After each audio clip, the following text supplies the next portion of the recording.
भावी प्रधानमन्त्री भनी अगाडि सारिएका उम्मेद्वार बीच के साँच्चै सार्वजनिक बहस हुनुपर्छ? हेर्नुहोस् आजको समाचारमा। समानुपातिक तर्फको मतपत्र छपाईको काम सकियो, अब प्रत्यक्षको सुरु।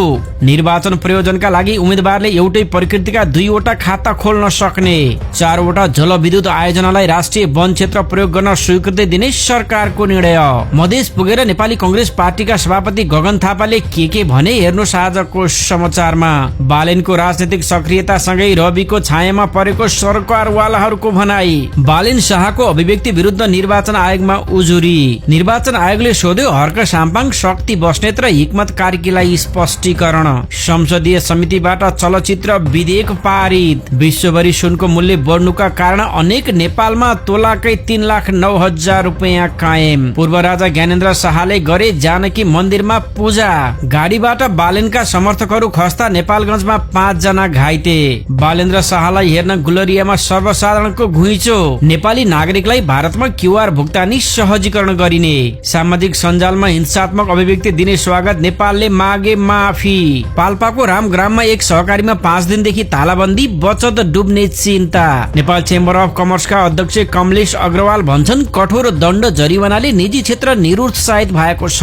भन्सार प्रशासनलाई राजस्व संकलन गर्ने निकायमा मात्र सीमित राख्नु हुँदैन भन्छन् उद्योग सचिव घिमिरे। भन्सार प्रशासन वास्तविकतामा आधारित हुनुपर्ने अर्थ सचिव उपाध्यायको भनाई। अहिले नीतिगत सुधार गर्ने उपयुक्त समय भएको उद्योग वाणिज्य महासंघका अध्यक्ष चन्द्र ढकालको भनाई। टाइगर कप भलिबलमा आर्मीमाथि गण्डकी प्रदेशको रोमाञ्चक जित। टाइगर कप भलिबलमा पुरुषतर्फ मालदिप्समाथि एफिएफको सहज जित। टाइगर कप महिलातर्फ तेस्रो हारसँगै फाइनल दौडबाट बाहिरियो आर्मी, एफिएफको दोस्रो जित। नेपालले ओमअप खेलमा युए र क्यानाडासँग खेल्ने निश्चित। नेपाली महिला क्रिकेटर सीता राणा मगर भन्छिन् खराब फिल्डिङसँगै साझेदारी पनि राम्रो गर्न सकेनौ। शेयर बजारमा सामान्य करेक्सन, लगानीकर्ता बजार फर्कँदा कारोबार नाग्यो 16 अर्ब। इन्डोनेसियाको पश्चिम जावामा भीषण पहिरो, 25 जनाको मृत्यु, 72 भन्दा बढी बेपत्ता। भारतको 77औं गणतन्त्र दिवस कर्तव्य पथमा देखियो सैन्य शक्ति र सांस्कृतिक झलक। अमेरिकामा हिम आदिमा परि मर्नेको संख्या 7 पुग्यो।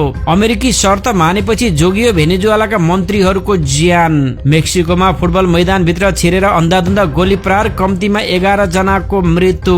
मंगोलियामा उट महोत्सवको आयोजना, पर्यटन र संस्कृतिको संरक्षणमा जोड। दक्षिण अफ्रिकाको क्रुगर नेशनल पार्कमा बाढीले 3 करोड डलरको क्षति। मंगोलियाको 90% भूभाग हिउँले ढाकियो। दक्षिण लेबनानमा इजरायली हवाई हमलामा 2 हिजबुल्लाह सदस्यको मृत्यु, 5 जना घाइते। र स्वास्थ्यसँग सम्बन्धित जानकारीमा पेट दुख्दा वा ग्यास्ट्रिकले सताउँदा के गर्ने, यस्तो छ घरेलु उपचार विधि।